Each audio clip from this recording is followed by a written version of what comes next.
네, 오늘 어린이 주일이기도 한데요.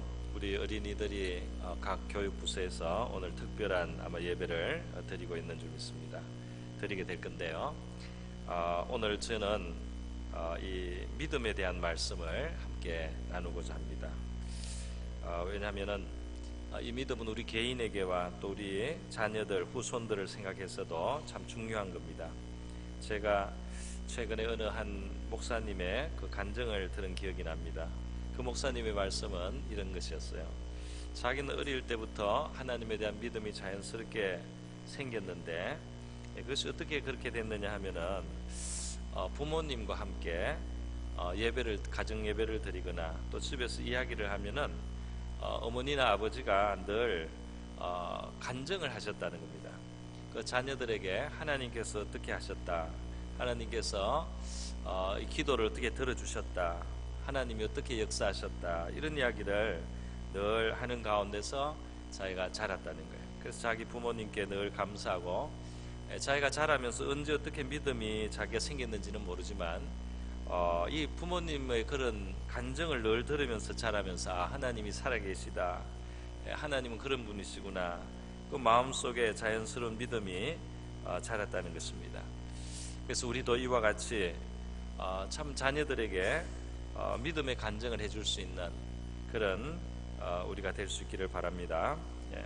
믿음의 경험, 내가 경험한 하나님을 이야기해 줄 수 있는 그 부모, 믿음을 자녀들에게 유산으로 남겨줄 수 있는 사람, 정말 자녀들에게 복된 부모인 줄로 믿습니다.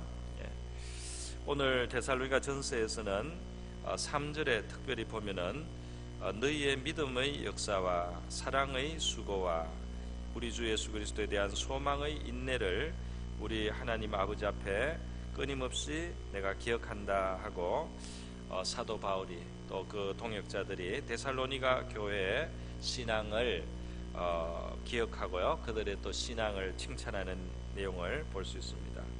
여기 보면 믿음의 역사, 또 사랑의 수고, 또 소망의 인내라는 세 가지 그 부분이 나오는데요. 이것 신앙의 가장 중요한 세 축이라고 할 수가 있겠습니다. 오늘 데살로니가 전서 1장 3절뿐 아니라 고린도전서 13장 13절에도 보면 그런즉 믿음, 소망, 사랑 이 세 가지는 항상 있을 것인데 이제 그 중에 제일은 사랑이라, 이런 말씀이 있습니다. 그래서 거기에도 믿음, 소망, 사랑을 세 가지를 이렇게 나란히 이제 소개를 했습니다. 이것이 신앙의 아주 제일 큰 세 개의 그 기둥이 되기 때문에 이렇게 이제 표현을 한 것이라는 것을 우리가 알 수 있습니다. 사도 바울은 뒤에 나오는 데살로니가 후서 1장 3절에 보면 또 이 데살로니가 교회의 성도들의 믿음이 더욱 자랐다, 그리고 그 사랑이 풍성한 것을 인해서 자기가 하나님께 감사한다, 이런 또 인사말을 하기도 합니다. 여러분, 그래서 이 믿음, 소망, 사랑 이 세 가지가 우리 신앙의 제일 중요한 참 이 근간을 이루는 뼈대입니다.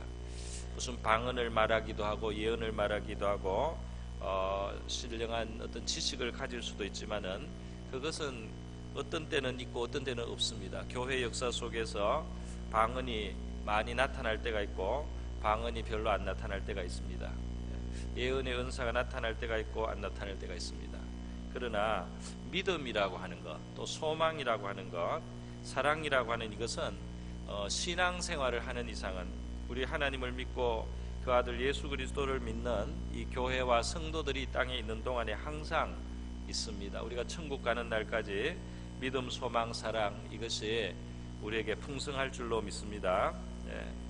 그래서 그 중에서도 오늘은 좀 믿음에 대해서 말씀을 하고, 우리가 믿음의 삶을 살고 우리의 자녀들에게도 믿음의 이야기를 해주고 말이죠. 우리가 경험한 하나님을 이야기해주고, 그들이 부모의 삶에서 하나님의 역사를 보고 말이죠. 이 역사라는 것은 이 히스토리라는 뜻이 아니고 사역이라는 뜻입니다. 역사, 사역, 이게 한문 표현인데요. 영어로는 work라고 하죠. 일하는 것, 하나님의 일하심을 말합니다. 믿음의 역사, 믿음을 가지면 믿음을 가진 사람의 삶 속에 하나님의 역사, 하나님의 일하심이 나타난다는 겁니다. 그래서 우리 우리가 믿음으로 살면 하나님의 역사가 우리의 삶 속에, 하나님의 일하심이 우리의 삶 속에 나타나게 되고 우리가 그것을 경험하게 되고, 그래서 우리의 삶은 하나님이 드러나는 삶이 된단 말이죠. 그래서 오늘은 믿음에 대해서 우리 한번 생각을 해보고자 합니다. 여러분, 믿는다는 말은 무조건 그냥 쉽게 아무 말이나 잘 받아들이고 그냥 취하는 것을 말하는 것은 아닙니다. 아무 말이나 믿어서 잘 속는 사람, 사기꾼에게 잘 속는 사람, 그렇게 아무 말이나 귀가 솔깃한 사람, 이런 것을 지금 믿음이라고 말하는 것은 아닙니다. 우리가 말하는 믿음은 그 대상을 분명하게 하는 믿음이죠. 우리의 믿음의 대상은 어떤 대상이냐면 바로 창조주이신 하나님이신 것입니다. 오늘 이 데살로니가전서 1장 9절에 보면 나오지 않습니까? 이제 고대 세계 사람들이 참신이 누군지를 몰라서 귀신이 그렇게 미혹하는 대로, 또 자기 생각대로 우상을 만들고 그렇게 참 하나님을 모르고 살다가 이제는 그 우상을 버리게 되었습니다. 예수 그리스도의 복음을 듣게 되고 이 아들을 이 세상에 보내주신 참 하나님을 이제 알게 되는 거죠. 그래서 이 천지와 만물을 지으시고 주관하시고 죄에 빠진 인류를 구원하시기 위해서 그 아들을 이 세상에 사람으로 보내신 그 하나님을 우리가 알게 되는 겁니다. 그 하나님께로 돌아와서 살아계시고 참되신 하나님을 이제는 섬기게 되는데요. 그 창조주 하나님, 또 구원을 베푸시는 그 하나님을 우리는 이제 믿는 거죠. 이 성경이 말하는 바로 믿음이 이것인 것입니다. 죄의 인류가 처하에 있지만은 이 죄에 처한 인류를 구원하고 살리고 그 죄를 해결하기 위해서 역사하시고 일하시는 하나님이 바로 참 하나님이시라는 겁니다. 그 아들을 보내셔서요, 우리의 죄의 값을 다 치를 만큼 인류를 향하여 애정을 가지고 계시고 사랑을 가지고 계신 그 하나님이 참 하나님이시라는 거예요. 그 하나님이 예비하신 영원한 천국과 영생의 삶이 있는데, 그 삶으로 우리 인류를 이끌어 들이시기 위해서 이 세상에 그 아들 독생자를 보내어 주신 바로 그 하나님을 향하여 우리는 믿음을 가지는 것입니다. 그 하나님을 인정하고 받아들이고 그리고 그 하나님을 신뢰하는 것이 우리의 믿음인 것입니다.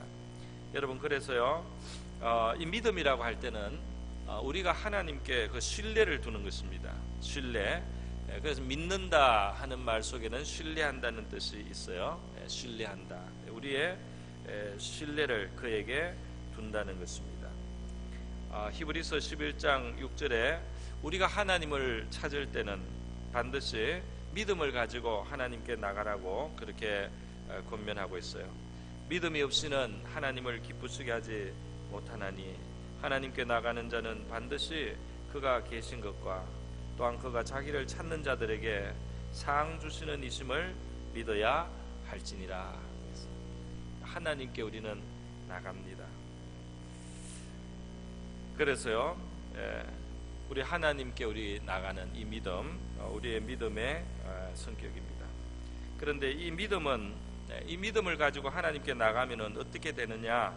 성경이 말씀을 하고 있어요. 성경은 믿음을 많이 칭찬합니다. 예수님의 입을 통해서 예수님은 이 믿음을 칭찬하시는 말씀을 자주 하셨어요. 복음서에 보면은 예수님 앞에 나온 사람들이, 문제가 많은 사람들이 나왔습니다. 그들이 이 삶의 질고, 특별히 옛날에는 병고침이 아주 이 세상 의술이 발달을 못할 때 말이죠. 이 병이 얼마나 인생에 큰 짐이 되고 무거운 그 멍에가 되었습니까? 그런 사람들, 또 옛날에도 오늘이나 마찬가지로 죄짐을 마음에 지고 힘든 사람들이 있었어요. 이런 사람들이 예수님 앞에 나왔을 때 예수님께서는 그들이 예수님 앞에 나오는, 예수님을 찾아 나올 때 예수님을 구원자로 믿고 나오는 그 믿음을 칭찬을 하셨습니다. 그들은 예수께 기대를 가지고 나왔습니다. 예수가 하나님께로부터 오신 분이다, 이것을 믿었습니다. 예수께서는 나의 이 문제를 해결해 주실 수 있는 분이다, 이렇게 믿었습니다.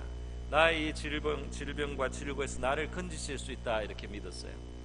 그분은 이 나의 죄를 용서하실 수 있는 분이다, 이런 기대를 가지고 예수 앞에 나왔는데, 그러한 믿음을 가지고 그들이 예수께 나왔을 때 영락없이 예수님께서는 그 믿음을 칭찬해 주시고요, 그들의 병을 고치시거나 그들의 죄 사함을 선포해 주셨습니다. 마태복음 9장 같은 데 보면 12년 동안 혈류증, 피 흘리는 이 부인병으로 고생을 하던 여자가 예수님 앞에 나오지 않습니까? 예수님 앞에 나올 때 정말 힘을 쓰고 애를 써서 그 예수님의 옷깃을 잡으려고요. 그 옷깃을 잡을 때 이 병이 나을 거라는 믿음이 이 여인에게 있었어요. 그래서 이 여인이 많은 무리가 에워싸 밀고 예수님 앞에 나갈 틈이 보이지 않는데도 얼마나 애를 쓰고 길을 써서 그 예수님 앞으로 나갔든지 아주 애를 다 아마 다 써서 그렇게 접근을 해서 예수님의 옷깃을 잡았습니다. 그 믿음을 그렇게 예수님께 나가는 것으로 표현을 했습니다. 그렇게 그 믿음이 예수님께 닿는 순간에, 그 믿음으로 예수님과 접촉하는 그 순간에 능력이 예수께로부터 나와서 이 여자에게 들어가고, 이 여자의 혈류 근원이 말라서 병이 낫는 기적이 나타났어요. 예수님께서 이것을 알아차리시고 뒤로 돌아서서 이 여인을 찾으시고요, 이 여인에게 말씀하셨습니다. 따라 안심하라, 내 믿음이 너를 구원하였다. 할렐루야. 능력의 주님이 계시고 믿음으로 접촉하니까 그 문제가 근원에서부터 해결이 되었다는 말씀입니다. 누가복음 7장에 보면은 예수님이 바리새인의 집에 초청을 받아서 가셨는데 한 여인이 들어왔는데, 이 여인은 동네에서 죄인으로 다 알려진 사람입니다. 그 삶에 대략 짐작은 가지만은 하여튼 사람들이 손가락질하는 그런 여인이었어요. 근데 이 여인은 예수님의 발치에 뒤에 서서 눈물을 흘려서 예수님의 발에 눈물이 막 떨어졌습니다. 그리고 예수님의 발을 자기 머리털로 씻었어요. 그 집에 들어올 때 원래 바리새인이 집에 온 손님의 발을 원래 씻어 드려야 되거든요. 종을 시키든지 자기가 씻어 드리는데 이 바리새인이 은근히 예수님을 좀 무시했어요. 예수님 발을 씻을 물도 주지 않고 그랬는데, 그 바리새인의 집에 와 계신 예수님을 보고 이 여인은 와서 말이죠, 눈물을 흘려서 그 발에 먼지를 씻고 자기의 머리털로 예수님의 발을 문질러서 닦아드렸습니다. 어떻게 이렇게 할 수 있을까요? 이 여인은 예수께서 죄 많은 자기 인생을 구원하실 수 있는 하나님께로부터 오신 분이라는 것을 믿었기 때문입니다. 예수가 자기 죄 많은 자기도 용서하실 수 있는 그런 하나님의 사랑과 자비를 베푸신다는 것을 이 여인이 알고 와서 감사의 눈물을 흘린 거예요. 그 눈물을 흘리고 나서는 값비싼 향유를 예수님의 발에 부어드렸습니다. 그 발에 입도 맞추고요, 정말 종이 하는 일입니다. 그래서 이렇게 예수님을 주님으로 그리고 구원자로 이 여인이 받았을 때 예수님께서는 이 여인을 칭찬해 주셨어요. 그런데 이렇게 말씀했습니다. 내 죄 사함을 얻었느니라. 죄 사함. 그 여인이 죄인인 것을 알고 죄 용서하시는 예수 앞에 나와서 눈물을 흘렸을 때 그를 섬기기로, 그를 따르기로, 그를 주인으로 그렇게 섬기기로 이 여인이 고백할 때 예수님께서 내 죄 사함을 얻었느니라, 내 믿음이 너를 구원하였으니 평안히 가라, 이렇게 말씀해 주셨습니다. 할렐루야. 그러니까 이 믿음으로 예수께 나와서 나온 사람들에게 예수님께서는 그 믿음을 칭찬해 주셨어요. 우리가 뭘 믿는다고 무조건 그 믿는 바가 이루어지는 것은 아닙니다. 그런데 우리의 이 믿는 바가 바른 대상, 우리에게 자비와 긍휼을 베푸실 수 있고 능력을 가지신 그분에게 대하여 우리가 바른 믿음을 가지고 그분께 나갈 때 그분의 능력과 자비가 우리에게로 부어지고 우리에게로 전달되어서 때로는 병을 고침을 받고, 때로는 이 문제 해결을 받고, 또 때로는 죄 사함을 받는 이런 구원의 역사가 나타났다는 것입니다. 시편 33편 18절과 19절에 보면요, 이런 말씀이 있어요. 여호와는 그 경외하는 자 곧 그 인자하심을 바라는 자를 살피사 저희 영혼을 사망에서 건지시며 저희를 기근 시에 살게 하시는도다. 할렐루야. 그 하나님께서는 그 인자하심을 바라고 하나님께 나오는 자들 영혼을 사망에서 건져주시고 기근에서 살게 하신다. 기근에서 살게 하신다. 기근, 먹을 게 없다 이 말입니다. 다 말랐어요. 먹을 게 없다 말이에요. 기근에서 어디에서 살겠습니까? 그런데 인자하심을 바라고 하나님 앞에 나오는 자들을 기근시에 살게 하시는도다. 할렐루야. 기근인데 어떻게 사는지 그 방법은 자세히 안 나있지만 살게 하신다고 되어 있습니다. 살게 하신다. 여러분, 우리 영혼이 죄를 용서받고 구원받는 것은 바로 믿음을 통해서, 믿음으로 우리가 구원자이신 그분께 나갈 때 이루어지는 것입니다. 우리의 문제를 주님 앞에 가지고 나와서 해결받는 것, 우리의 영혼의 문제, 우리의 영원한 영혼의 문제, 죄의 문제, 이것도 믿음을 가지고 주님께 나올 때 해결이 되고, 우리의 삶의 문제, 우리의 질고와 멍해와 우리의 삶의 고통의 문제를 그것도 믿음으로 주님 앞에 구원자인 줄 알고 나올 때, 그분께 믿음으로 우리가 나왔을 때 그것이 해결되었다는 것입니다. 여러분, 믿음은 우리 자신의 자격이나 행위를 의지하는 것이 아니고 우리가 믿는 그분, 하나님의 인자하심과 전능하심을 믿고 우리를 위해서 자비와 긍휼을 베풀어 주실 수 있는 그 하나님께, 우리 주님께 기대를 가지고 구하는 것으로 나타납니다.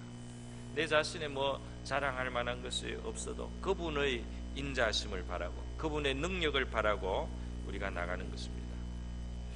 그래서 하나님께서는 하나님의 살아계심을 믿는 자, 하나님의 인자하심을 믿는 자, 하나님의 능력을 믿는 자, 기대하는 자를 기뻐하신다는 것입니다. 할렐루야. 그 하나님께 우리가 나가야 된다는 거죠. 여러분, 믿음을 가진 사람은 믿음의 그 표현이 이제 나타나게 되는 거죠. 믿음을 가지고 있으면 그 믿음이 표출이 됩니다. 근데 그 중에 특별히 무엇으로 되느냐? 믿음을 가진 사람의 그 믿음이 드러나는 중요한 그 표현이 뭐냐면은 하나님 앞에 기도를 드린다는 겁니다. 기도하는 것이죠.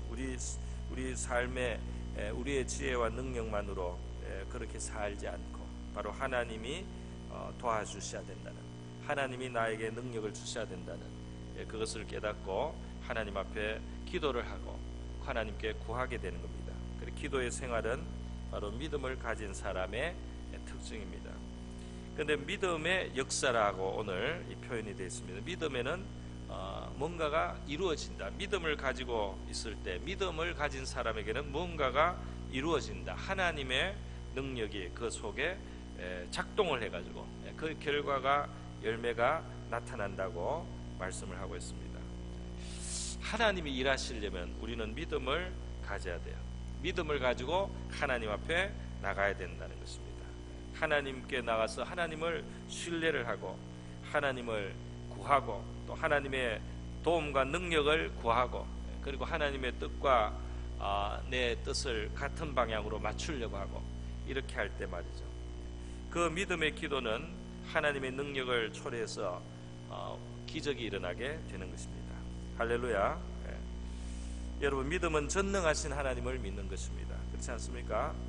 그래서 하나님이 기적을 베푸시는데 이 세상에 질서를 만드시고 이 세상의 법칙과 물리적인 이런 법칙을 따라서 움직이지만 창조주 하나님은 그것을 늘 넘어설 수 있고 그 법칙에 매이지 않는 그런 하나님이십니다.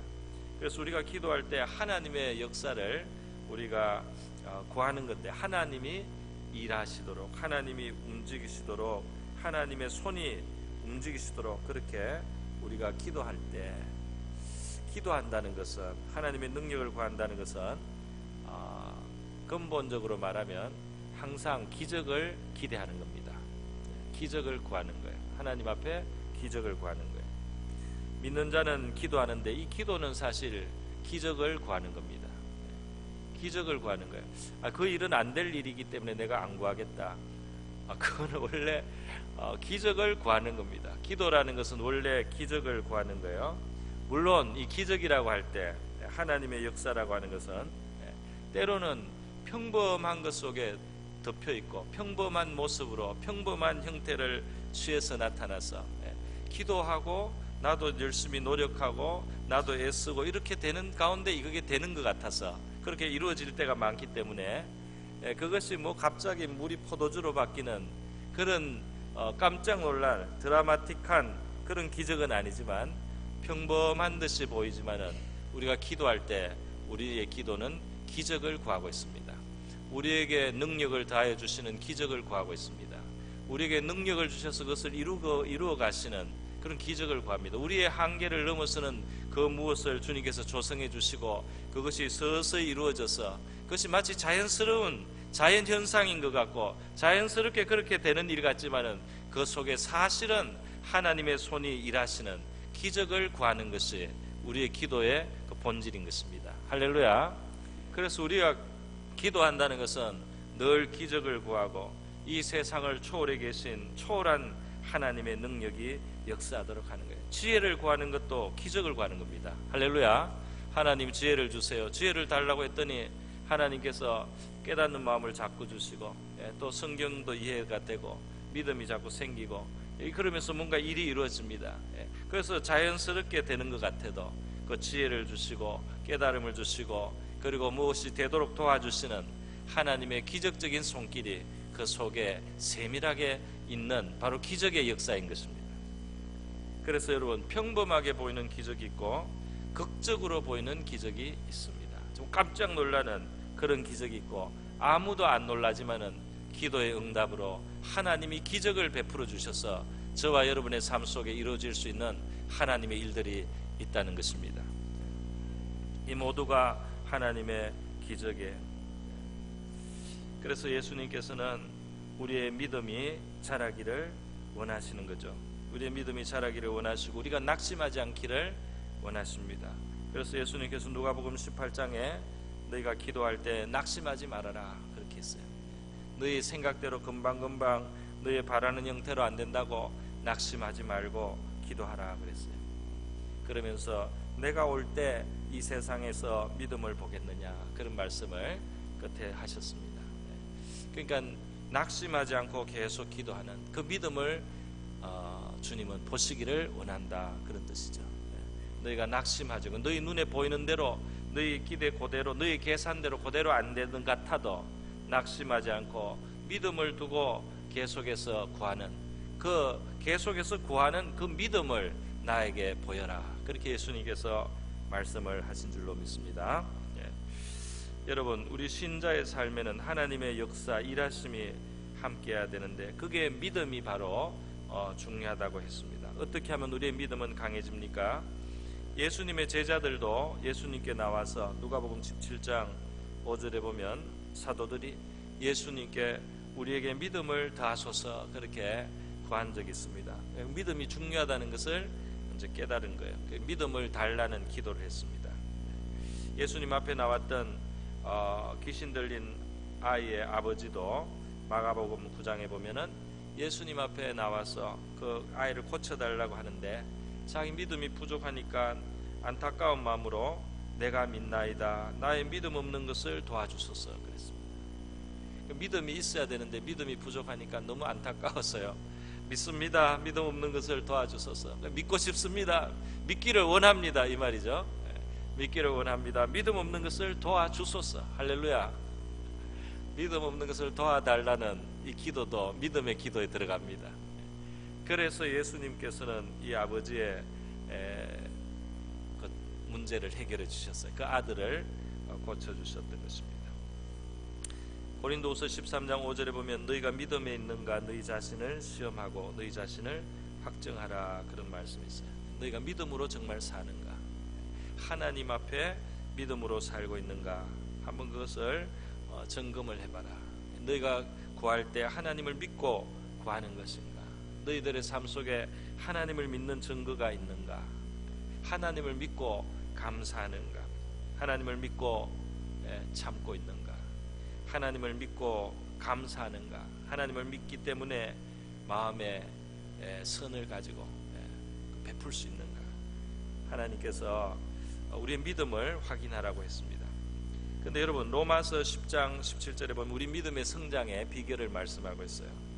믿음은 들음에서 나며 들음은 그리스도의 말씀으로 말미암는다 했습니다. 믿음은 하나님의 말씀을, 주님의 말씀을 우리가 받을 때, 들을 때 난다. 특별히 듣는다고 표현을 했죠. 들음.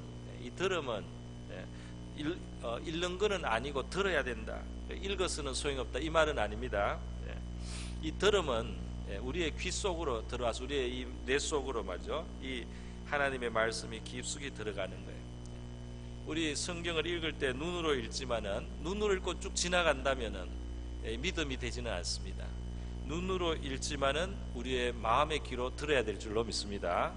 우리 안으로 들어가야 되는 거죠. 우리 안으로 받아야 되는 거죠. 우리 속으로, 우리 가슴 속으로, 우리 심령 속으로 하나님 말씀을 우리가 대하고 그것을 받아들이고 그것을 생각하고 그것을 소화하는 거죠. 우리의 영혼의 이 속으로 받아들이는 겁니다. 그렇게 하나님의 말씀을 자꾸 접할 때 저와 여러분의 믿음이 힘을 얻게 될 줄로 믿습니다. 믿음으로 된다 말이죠. 기도해서 너무 많은 기적을 행한 조지 뮬러라는 사람을 제가 소개해 드린 적이 있습니다. 브리스톨에 제가 제일 오래 살았던 곳인데요. 브리스톨에 가면은 조지 뮬러가 세운 큰 고아원이 있습니다. 지금은 대학교로 쓰이고 있어요. 그만큼 그 빌딩들이 큰 빌딩들이 한 5층짜리 빌딩들이 우리나라 고등학교 건물 같은 것들이 한 고등학교 5개 정도 모아놓은 그 정도로 그 정도로 시설이 큽니다. 그것도 다 기도해가지고 된 일이에요.